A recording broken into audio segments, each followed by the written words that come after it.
পূর্ববর্তী সরকার নিয়ে কথা বলেছেন অন্তর্বর্তীকালীন সরকারের উপদেষ্টা নাহিদ ইসলাম। তিনি কি বলেছেন চলুন জেনে নিই।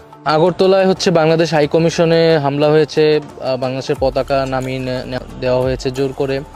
ভারতের পররাষ্ট্র মন্ত্রণালয় থেকে এটা আবার দুঃখ প্রকাশ করেছে। আমরা আমাদের বাংলাদেশ পররাষ্ট্র মন্ত্রণালয় থেকে নিন্দা এবং প্রতিবাদ জানিয়ে আজকে ভারতীয় যে রাষ্ট্রদূত তাকে তলব করা হয়েছে এই বিষয়ে।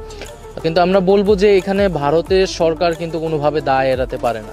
আমরা এই সম্পূর্ণ দায় ভারত সরকারকেই দেই। সেখানে যে মিডিয়া এতদিন ধরে অতিরঞ্জিত করে এবং প্রোপাগান্ডা ছড়াচ্ছে বাংলাদেশের বিরুদ্ধে, এইটা কিন্তু রাষ্ট্রের সমর্থন ছাড়া আসলে হয় না। ফলে আমরা মনে করি ভারত সরকারের এখানে দায় আছে, তারা দায়িত্বশীল আচরণ প্রথম থেকেই করেনি এবং তারা একটা বিভাজন সেখানে তৈরি করার চেষ্টা করছে।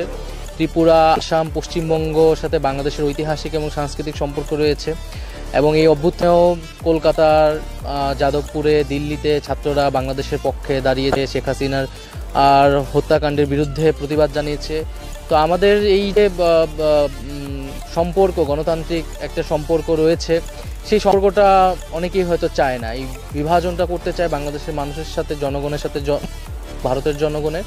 তো আমরা বলবো যে এই বিভাজনের রাজনীতি না করে আমরা যাতে সম্প্রীতি এবং সৌহার্দ্যের রাজনীতি করি এবং বাংলাদেশ হাইকমিশনের যে আক্রমণ, সেটা কোনোভাবে কোনো সভ্যতার আচরণ না। কিন্তু এই একই আচরণ কিন্তু বাংলাদেশের মানুষের ভারতের বিরুদ্ধে একটা দীর্ঘদিনের ক্ষোভ রয়েছে।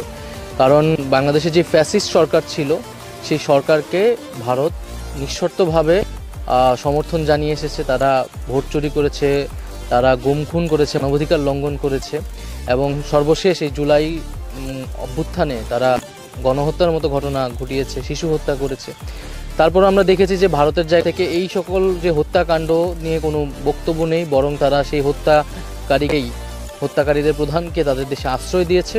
ফলে মানুষের ভিতরে সেই ক্ষোভ থাকাটা স্বাভাবিক। তারপর আমরা সবাইকে আহ্বান জানাই যে আসলে আমরা কোনো দেশ নিয়েই আমাদের জায়গা থেকে আমরা বিদ্বেষ ছড়াবো না এবং কোনো রাষ্ট্রের পতাকাকে আমরা অবমাননা করব না।